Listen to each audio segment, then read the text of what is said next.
The soft coo of a baby's rattle murmurs in the field at the bottom of our guy ropes. Insects attracted to yellow inspect, unaware. Pollen levels tumble to stems, grass hushes as grasshopper legs still. Sleep brushes small eyes, wraps children in sleeping bags before the sun dissolves. We drink coffee from metal mugs, our reflections caught and stretched on the inner concave surface.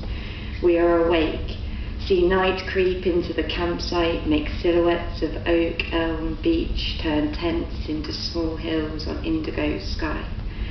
Conversations begin to fray, quietening to just threads, an act of obedience only broken by surrounding fields of sheep.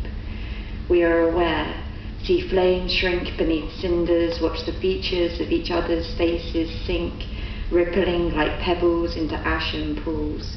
But still, it catches us, though our expressions don't betray a language lost to the dark.